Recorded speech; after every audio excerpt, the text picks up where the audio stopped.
Welcome back to good night with Prajan and Pravitha. നമ്മൾ ഇന്ന് നിൽക്കുന്നത് കോഴിക്കോട് ബീച്ചിലാണ്.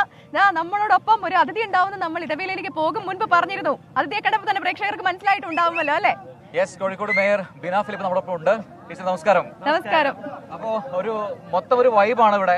എല്ലാ സമയത്തും ഓണായിരിക്കുന്ന ഒരു കോഴിക്കോടിനെ ബീച്ചിൽ കാണാൻ കഴിയുന്നു. ബീച്ച് എന്ന് പറയുമ്പോൾ കോഴിക്കോട് എത്തുന്ന എല്ലാവരും എത്തിച്ചേരുന്ന ഒരു ഇടമായിട്ട് മാറിയിട്ടുണ്ട്.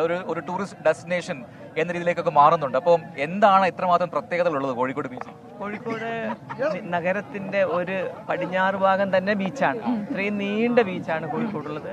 പിന്നെ വേറൊന്ന്, കോഴിക്കോട് വരുന്ന ആൾക്കാർ ഇവിടെ വരുന്നതിന്റെ പ്രധാന കാരണം ഇതിപ്പോ രാത്രി ആയതുകൊണ്ട് ഒരു പക്ഷേ നിങ്ങൾ കാണുന്നുണ്ടാവില്ല, ഇവരൊക്കെ തന്നെ തീർച്ചയായിട്ടും എത്ര പാതിരാത്രി 2 മണി വരെ സ്ത്രീകളും തിങ്കളാഴ്ച മുതൽ ശനിയാഴ്ച വരെ പണിക്ക് പോയിട്ട് ഞായറാഴ്ച ഇവിടെ വരുമ്പോ പ്രത്യേക ഒരു വൈബാണ്. അല്ല, എനിക്ക് പറയാനുള്ള നമ്മൾ വരാം മേയർ സംസാരിക്കും. മേയർ തുടരാമെന്ന് തോന്നുന്നു. ഇതാണ് ശരി. സമാധാനത്തിന് എന്ന് പറഞ്ഞാൽ ഏറ്റവും കുറവ് അപകടങ്ങൾ നടക്കുന്ന നഗരത്തിലെ നമ്മുടെ ഇന്ത്യ മഹാരാജ്യത്തെ നഗരങ്ങളിൽ 10ാം സ്ഥാനമാണ് കോഴിക്കോടിന്. മേയർ മാത്രമല്ല, ഞാൻ ആലോചിക്കാറ് ഇത്രയധികം ആളുകൾ വന്നിട്ടും വളരെ നീറ്റ് ആയിട്ടുള്ള ഒരു ബീച്ചാണിത്. അതെ, അത് നമ്മൾ ക്ലീൻ ചെയ്യും. രാവിലെ ഇത് DTPC നോക്കുന്നത്, അവരെ വന്നിട്ട് ക്ലീൻ ചെയ്യും. എന്തെങ്കിലും പ്രശ്നമുണ്ടെങ്കിൽ കോഴിക്കോട് കോർപ്പറേഷൻ പ്രത്യേകം താല്പര്യം എടുക്കും. അവിടെ നിങ്ങൾ കാണുന്ന ആ വണ്ടികളൊക്കെ ഇല്ലേ, ഉന്തുവണ്ടികൾ, അവരുടെ വേസ്റ്റ് എല്ലാം അവർ 12 മണിയോടുകൂടി വെച്ചിട്ട് വെളുപ്പാങ്കാലം. ഇത്ര ഒരു പക്ഷേ തോന്നുന്നു കോഴിക്കോടിന്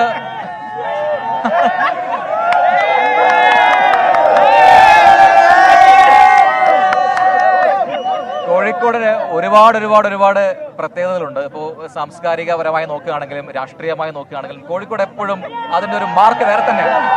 ഈ അടുത്താണ് ഒരു പുതിയ പദവി കൂടി കോഴിക്കോടിന് വരുന്നത് അല്ലെ? അതിനെക്കുറിച്ച് എന്താണ്? കോഴിക്കോടിനൊരു പദവി വരുമ്പോൾ അത് കോഴിക്കോട് അർഹതപ്പെട്ടതാണ്, അർഹിക്കുന്നതാണ്. അതായത് ക്രിസ്തുവിന് മുമ്പ് പോലും വ്യാപാരത്തിന് വേണ്ടിയിട്ട് ഇവിടെ അതെ വെക്കല്ലേ. അപ്പൊ നമ്മളെ കുറിച്ച് മോശം അഭിപ്രായമല്ലേ? അവരെ കാലിക്കറ്റ് സൂപ്പർ എന്നാണെന്ന് പറയുന്നത്. മേയർ പറയട്ടെ. അതെ, മേയർ കാലിക്കറ്റ് സൂപ്പർ ആണെന്ന് അവര് പറയുന്നു. ഇവിടെ ഒരാൾ പറയുന്നു കാലിക്കറ്റും സൂപ്പറാണ്, മേയറും സൂപ്പറാണ്. ഓക്കെ, അതെന്താ വേറൊന്നുമില്ല. നമുക്ക് സാഹിത്യ നഗര പദവി കിട്ടിയതല്ലേ നിങ്ങൾ ഉദ്ദേശിച്ചത്? അതിനെനിക്ക് പറയാനുള്ളത് വളരെ പുരാതനമായിട്ടുള്ള ഒരു തുറമുഖ നഗരമാണ് കോഴിക്കോട്. ഇന്ന് അതിന്റെ വളരെ കുറഞ്ഞ റെമനൻസേ കാണാനുള്ളൂ. അതൊന്ന്, ക്രിസ്തുവിന് മുമ്പേ തന്നെ കോഴിക്കോടുമായിട്ടുള്ള എന്തുണ്ടായിരുന്നു വ്യാപാര ബന്ധം ഉണ്ടായിരുന്നു. ലോകത്തിലെ എല്ലാ ലോക സഞ്ചാരികളും എവിടെ വന്നിട്ടുണ്ട്? കോഴിക്കോട് വന്നിട്ടുണ്ട്. കോഴിക്കോടിനെ കുറിച്ച് വളരെ നല്ല അഭിപ്രായം പറഞ്ഞിട്ടുണ്ട്. ഒരു 1000-700 വർഷത്തോളം എന്ന് വേണമെങ്കിൽ നമുക്ക് പറയാം. സാമൂതിരി എന്ന ആ ഒരു ടൈറ്റിൽ, ആ പിന്നെ പദവി വന്നത് സത്യത്തിൽ ഒരു 500 വർഷം പാരമ്പര്യമുണ്ട്, ചരിത്രമുണ്ട് കോഴിക്കോടിന്. ആ കോഴിക്കോട് രാജ്യം ഭരിച്ച രാജാവിന് പോലും അത് എന്തുകൊണ്ടായിരിക്കും?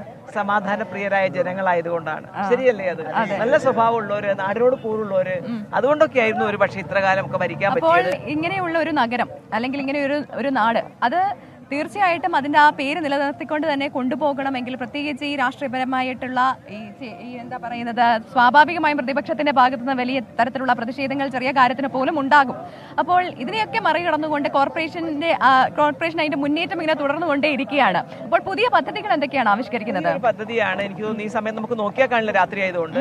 അവിടെ ഞങ്ങൾ 90ഓളം ഉന്തുവണ്ടികൾ, നമ്മൾ പറയുമല്ലോ സ്ട്രീറ്റ് വെൻഡേഴ്സ് എന്നുള്ളത്, നമ്മൾ NULM, കാരണം പോവർട്ടി, നമുക്ക് ദാരിദ്ര്യ നിർമ്മാർജ്ജനത്തിന് വേണ്ടി തുടങ്ങിയ ഒരു കേന്ദ്ര പദ്ധതിയാണ് NULM.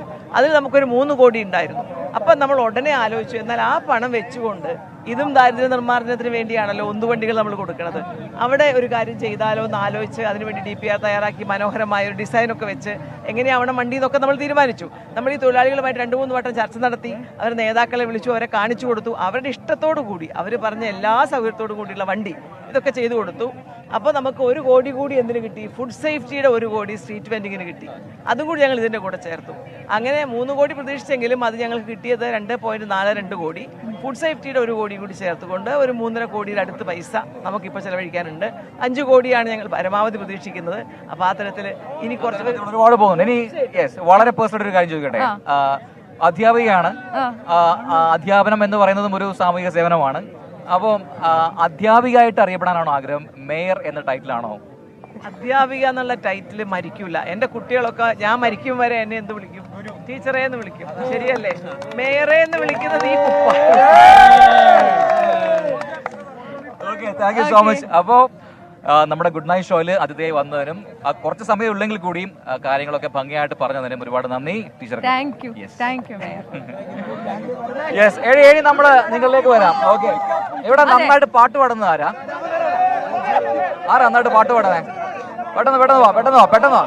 ആ ഓക്കെ, പേരെന്താ? തലവിടിയാ? മലപ്പുറം. മാപ്പിളപ്പാട്ടാണോ പാടുന്നേ?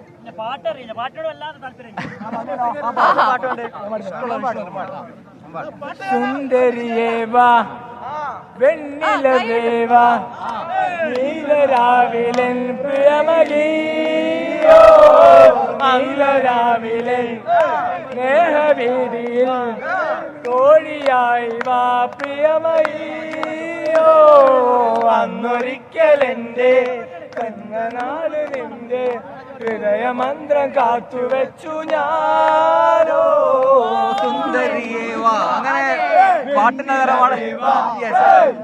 സുന്ദരി എന്നുള്ള പാട്ടിലൂടെ നമ്മൾ എടുക്കുന്ന ഒരു ബ്രേക്ക്, ഷോർട്ട് ബ്രേക്ക്.